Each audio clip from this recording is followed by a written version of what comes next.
What is the smallest car in Forza Horizon 5? Certainly not this one. This is not usually the kind of thing others would look for. I mean, bigger the better, right? That's what others would prefer. Bigger. But it's not about the size. That's about the performance, right? Wait, are we still talking about cars? Whatever. The first car that might cross your mind must be the Peel. But that's the only car that we're not gonna use today. The Peel is the smallest three-wheeler car in the game, but what about other cars with four wheels? Do we have a small four-wheel car that can compete with the Peel when it comes to size? To find the answer to that, I made a special track. And the only car that fits is the Peel. So any other car that's only few inches bigger can go through the containers. If any other cars on today's list manage to go through sideways and smash our rider here, will be the winner. Starting on the top of the list is the 2016 Mazda MX-5. This car is dimensionally close to the 1990 Miata and even smaller than the outgoing version. It benefits from a 2-liter inline 4-cylinder engine and weighs around 2,309 pounds. The fourth generation of MX-5 is producing 155 horsepower and it only needs 6 seconds to go from 0 to 60. It's 154 inches long and 68 inches wide. So it's bigger than the Peel. Yes. Is it able to go through the containers? Probably not. Then why did I put it on the list? Well, duh. That's the whole point of the video.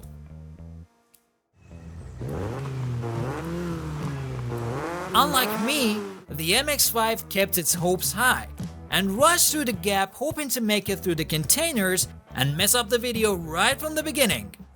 But no way. It's too big. Ha, that's what she said. When it comes to small cars that are easy to fit everywhere, Lotus is always the best choice.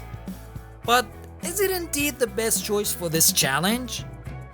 I mean, with 146 inches long, that's 8 inches smaller than the MX-5. This car was intended primarily for track use. The Sport 190 wasn't strictly road legal because it was never approved. To get around this, each car was sold as a standard Elise and then converted to Sport 190 trim by Lotus Special Vehicle Operations. The 1.8-liter inline-4 engine made by Lotus fly from 0 to 60 in 4.4 seconds, making it a small rocket undetectable by radars. It's fast, agile, and it sounds very good. But that's not why we're here. We want to know how small it is compared to the Peel. But as small as it might be, it couldn't fit. Maybe if we get rid of half of it. However, I'm not done with the Lotus yet. This time, I brought you the Elon Sprint. With 2 inches smaller than the Elise, the Elon want to take its chances and get the job done. Something that the Elise failed to do. But here's a very interesting and good question. Is 2 inches small enough to get the job done? Guess we're about to find out. When the Sprint Elon was introduced, the price was quoted at $2,120. Yes, there was a time where you could buy a high-performance car with 2 Gs. Okay, time for the real deal with the Peel laughing at our 4-wheel.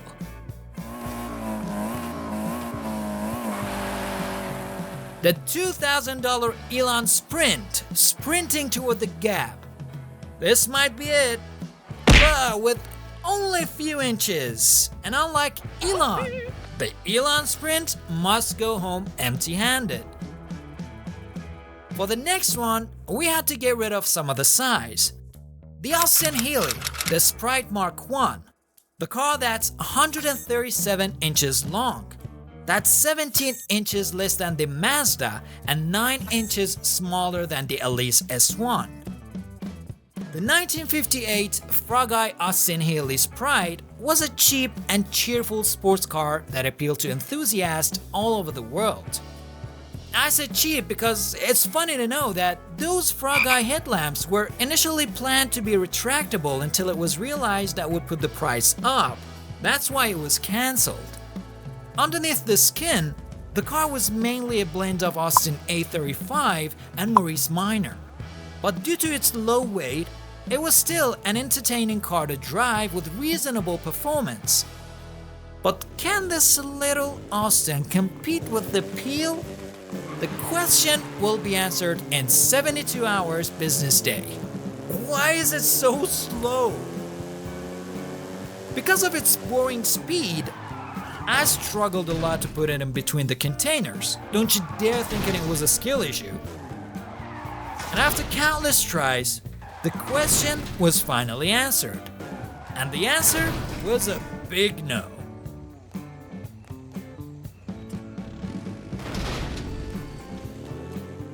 You might be wondering, how much further can we push this?